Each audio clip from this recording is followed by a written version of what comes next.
दोस्तों नमस्कार, आप सभी का स्वागत है आपके अपने चैनल गोल्डन पाठशाला में। प्यारे बच्चों, आज की वीडियो में सामाजिक विज्ञान का मॉडल पेपर हल करेंगे और इस मॉडल पेपर में लिए गए सभी प्रश्न आपकी परीक्षा की दृष्टि से बहुत ही इम्पोर्टेंट हैं और आपके लिए कुछ प्रश्न इसमें बिल्कुल नए हैं, तो आप सभी लोग वीडियो को लास्ट तक बिना स्किप किए हुए जरूर देखिएगा।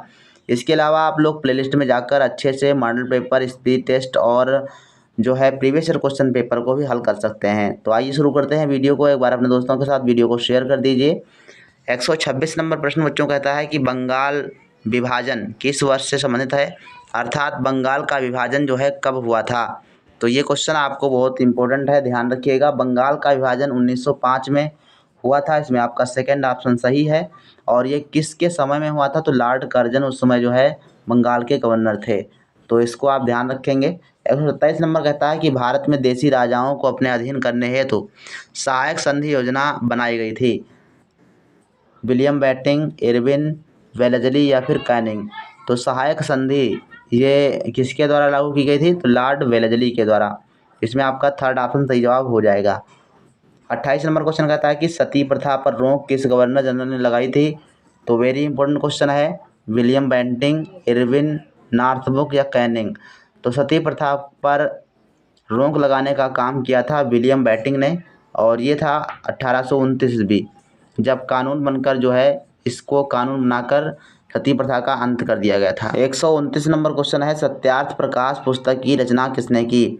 ऑप्शन आपके पास है विवेकानंद, दयानंद सरस्वती, एनी बेसेंट या फिर ईश्वर चंद्र विद्यासागर। तो इसमें बच्चों आपका सही आंसर हो जाएगा स्वामी दयानंद सरस्वती। इनके बारे में हमने कई बार आपको बताया है।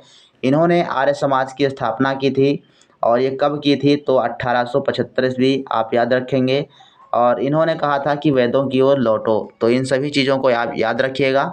और स्वामी विवेकानंद ने इन्होंने रामकृष्ण मिशन की स्थापना की थी और शिकागो में धार्मिक सम्मेलन में हिंदुत्व की बात रखी थी। 130 नंबर क्वेश्चन की बात करते हैं, भारत छोड़ो आंदोलन अधोलिखित किस वर्ष आरंभ किया गया था। तो भारत छोड़ो आंदोलन की शुरुआत 1942 ईस्वी में की गई थी, इसमें आपका थर्ड ऑप्शन सही जवाब हो जाएगा। और इसी आंदोलन के जो है दौरान महात्मा गांधी ने कहा था कि भारत छोड़ो करो या मरो का इन्होंने नारा दिया था, तो इसको भी ध्यान रखेंगे। 131 नंबर है, बंगाल का अंतिम गवर्नर कौन था।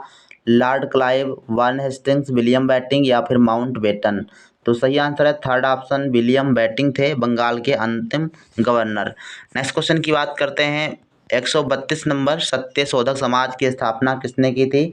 बहुत इंपॉर्टेंट क्वेश्चन है और ये की थी बच्चों आपके फोर्थ ऑप्शन सही है, ज्योतिबा राव फूले।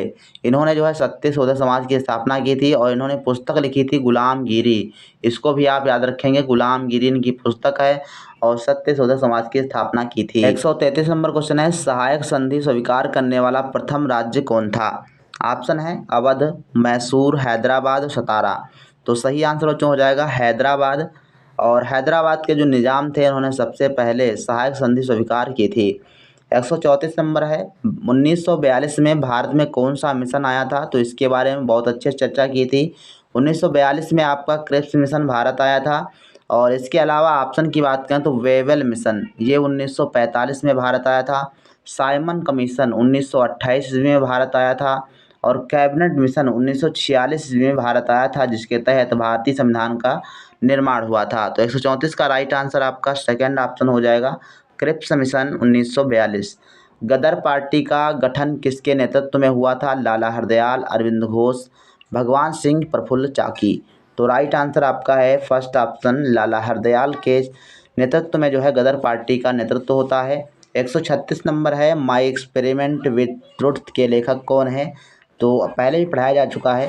3 number is the right answer, Mahatma Gandhi ने लिखा था my experiment with truth. 137 number question है, भारत का पहला वायसराय कौन था। Lord Canning, Lord Elgin, Lord Dufferin, Lord Ripon. तो इसका बच्चों सही आंसर हो जाएगा लॉर्ड कैनिंग जो थे वो भारत के पहले वायसराय थे। फर्स्ट ऑप्शन आपका सही जवाब हो जाएगा। 38 नंबर क्वेश्चन कहता है, किस गवर्नर जनरल ने भारत के राज्यों को हड़पने हेतु विलय नीति अपनाई थी। तो इसमें बच्चों आपका राइट आंसर हो जाएगा लॉर्ड डलहौजी ने जो है विलय नीति अपनाई थी या हड़प नीति अपनाई थी। इसके बाद 139 नंबर क्वेश्चन, शाहे बेखबर किस मुगल शासक का उपनाम था। तो शाहे बेखबर के नाम से जाने जाते थे बच्चों बहादुर शाह प्रथम। सेकंड ऑप्शन आपका इसमें सही जवाब है। बहादुर शाह जफर जो है औरंगजेब की मृत्यु के बाद 67 साल की उम्र में गद्दी पर बैठे थे। तो 67 साल के थे तो काफ़ी हद तक बूढ़े थे और एकदम दुर्बल शासक थे, तो इसलिए इनको शाह बेखबर जो है कहा गया। तो राइट आंसर आपका सेकंड ऑप्शन हो जाएगा। नेक्स्ट क्वेश्चन 140 नंबर है। बंगाल में द्वैत शासन यानी दोहरी शासन व्यवस्था की स्थापना किसने की थी? Lord Dalhousie, Lord Elgin, Lord Dufferin या फिर लॉर्ड क्लाइव। तो बंगाल में द्वैत शासन प्रणाली के जनक थे बच्चों आपके लॉर्ड क्लाइव। 141 नंबर, यदि भारत के मध्य से भूमध्य रेखा गुजरती तो भारत की जलवायु कैसी होती? उष्ण शुष्क, शीतोष्ण ध्रुवीय या फिर उष्णार्ध। तो भूमध्य रेखा पर जानते हो कि हर समय जो है सूर्य का प्रकाश सीधा पड़ता है, तो वहाँ पर गर्मी ज़्यादा होती। तो यही बात है कि अगर भूमध्य रेखा हमारे भारत से गुजरती तो क्या होता, यहाँ पर उष्ण कटिबंधीय क्षेत्र हो जाता, अर्थात उष्ण शुष्क जलवायु हो जाती। इसमें आपका राइट आंसर फर्स्ट ऑप्शन हो जाएगा। 142 नंबर है। वायुमंडल में कितने प्रतिशत ऑक्सीजन पाई जाती है? सभी को पता है 21% ऑक्सीजन होती है, 78% आपका नाइट्रोजन पाया जाता है। इसके बाद है 143 नंबर। वायुमंडल की परतों में जब हम ऊपर जाते हैं तो वायु दाब क्या होता है? तो वायुमंडल में ऊपर जाने पर क्या होता है, वायु दाब घटता है, क्योंकि वायु दाब सबसे निचले परत में क्षोभमंडल सबसे ज़्यादा है, उसके ऊपर जाएंगे तो वायु जो होती है कम होती चली जाती है, हल्की गैसें पाई जाती हैं, इसलिए वहाँ पर वायु का दबाव कम हो जाता है। 144 नंबर है। दिन में 2 बार नियम से सागरीय महासागरीय जल का उठना और गिरना क्या कहलाता है? तो आप सभी को पता होगा, जो महासागरीय जल है ऊपर उठता है और गिरता है तो इसको क्या कहते हैं? ज्वार भाटा कहते हैं। थर्ड ऑप्शन आपका सही जवाब हो जाएगा।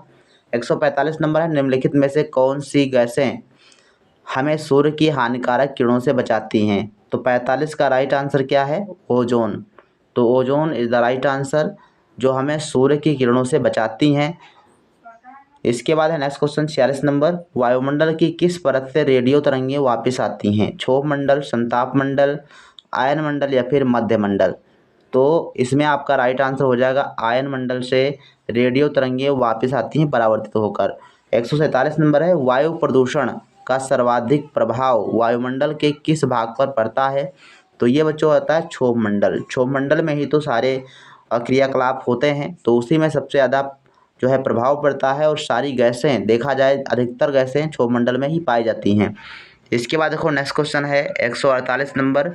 आंधी, तूफान, बिजली का चमकना, बादलों का गरजना आदि घटनाएं घटित होती हैं ओजोन मंडल में, समताप मंडल में, आयन मंडल में या फिर परिवर्तन मंडल में। तो इसमें आपका फोर्थ ऑप्शन सही है, परिवर्तन मंडल। परिवर्तन मंडल कैसे कहते हैं? क्षोभ मंडल को कहते हैं, क्योंकि यहाँ पर ही परिवर्तन होता है। तो फोर्थ ऑप्शन आपका सही है, परिवर्तन मंडल। 149 नंबर है। ओजोन परत मुख्यतः कहाँ पाई जाती है?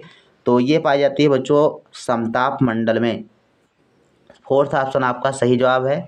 150 नंबर है। वायुमंडल की सबसे निचली सतह को क्या कहते हैं? मध्यमंडल, यौन क्षेत्र, क्षोभ मंडल या समताप मंडल। तो सबसे निचली परत होती है क्षोभ मंडल, और इसमें सभी मौसमी घटनाएं होती हैं। 151 नंबर क्वेश्चन कहता है कि संयुक्त राष्ट्र संघ की स्थापना कब हुई थी? तो संयुक्त राष्ट्र संघ की स्थापना आप सभी को पता है 24 अक्टूबर 1945। फर्स्ट ऑप्शन सही है। 152 पंचशील का सिद्धांत संबंधित है जवाहरलाल नेहरू से, राजीव गांधी से, भीमराव अम्बेडकर से या एपीजे अब्दुल कलाम से। तो फर्स्ट ऑप्शन सही है, पंडित जवाहरलाल नेहरू के द्वारा ये पंचशील सिद्धांत दिए गए, और इसी के तहत भारत और चाइना के मध्य समझौता भी हुआ था। 153 नंबर है। अमेलित को छाटिए, FAO, यूनेस्को, WHO या फिर सार्क। तो ध्यान रखेंगे जो आपकी ये 1 नंबर, 2 नंबर, 3 नंबर ऑप्शन में दिए गए हैं, ये सभी आपके क्या है, ये WHO और यूनेस्को, FAO ये सभी संयुक्त राष्ट्र संघ के क्या हैं, एक भाग हैं।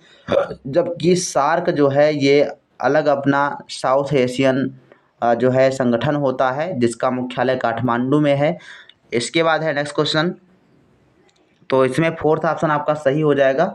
154 नंबर कहता है कि सुरक्षा परिषद का मुख्यालय कहाँ है? न्यूयॉर्क, जिनेवा, फ्रांस या फिर भूटान। तो सुरक्षा परिषद का जो मुख्यालय है बच्चों, first option New York is the right answer. और 55 नंबर दक्षेस यानी सार्क की स्थापना किस वर्ष हुई थी? 1985, 86, 88 या फिर 90। तो दक्षेस की स्थापना बच्चों हुई थी 1985 ईस्वी में और इसमें इसका मुख्यालय की बात करेंगे तो नेपाल की राजधानी काठमांडू में इसका मुख्यालय है। 156 नंबर क्वेश्चन है, विश्व स्वास्थ्य संगठन का मुख्यालय कहाँ है? ऑप्शन है जिनेवा, लंदन, वाशिंगटन और हेग। तो इसका बच्चों सही आंसर आपका हो जाएगा जिनेवा में विश्व स्वास्थ्य संगठन का मुख्यालय है। 157 नंबर क्वेश्चन है, अंतर्राष्ट्रीय न्यायालय कहाँ स्थित है? पेरिस, लंदन, वाशिंगटन या हेग। तो इसका आंसर बच्चों सही आंसर हो जाएगा फोर्थ ऑप्शन, अंतर्राष्ट्रीय न्यायालय कहाँ है? तो हेग में है। 158 नंबर, निम्न में से कौन सा सुरक्षा परिषद के स्थायी सदस्य नहीं है? चीन, ब्रिटेन, रूस या इटली। तो आप सभी जानते हैं संयुक्त राष्ट्र संघ की सुरक्षा परिषद में 15 सदस्य होते हैं जिसमें से 10 अस्थायी होते हैं और 5 स्थायी सदस्य होते हैं। तो इसमें आपका फोर्थ ऑप्शन सही हो जाएगा, इटली जो है ये स्थायी सदस्य नहीं है। नेक्स्ट क्वेश्चन की बात करते हैं, 59 नंबर है, संयुक्त राष्ट्र संघ की कौन सी संस्था सार्वजनिक स्वास्थ्य के क्षेत्र में काम करती है? यूनेस्को, विश्व बैंक, WHO, FAO। तो इसका सही आंसर है WHO, वर्ल्ड हेल्थ ऑर्गेनाइजेशन। ये जो है सार्वजनिक स्वास्थ्य के क्षेत्र में काम करती है। 160 नंबर है, अंतर्राष्ट्रीय मुद्रा कोष का मुख्यालय कहाँ है? जिनेवा, लंदन, वाशिंगटन या फिर हेग। तो इसका बच्चों सही आंसर है थर्ड ऑप्शन, वाशिंगटन में स्थित है अंतर्राष्ट्रीय मुद्रा कोष का मुख्यालय। तो इन सभी बातों को आप ध्यान रखेंगे जितने क्वेश्चन आपको समझाए गए। अगर आपको इसमें से कोई भी क्वेश्चन नहीं आता है तो उसको आप कॉपी पर जरूर नोट कर लें, अच्छे से याद करने का प्रयास करें। और इसके बाद जो है आप सभी को लाइव क्लास में 7:30 बजे जरूर जुड़ना है। मिलते हैं फिर नेक्स्ट वीडियो में, तब तक के लिए धन्यवाद। जय हिंद, वंदे मातरम।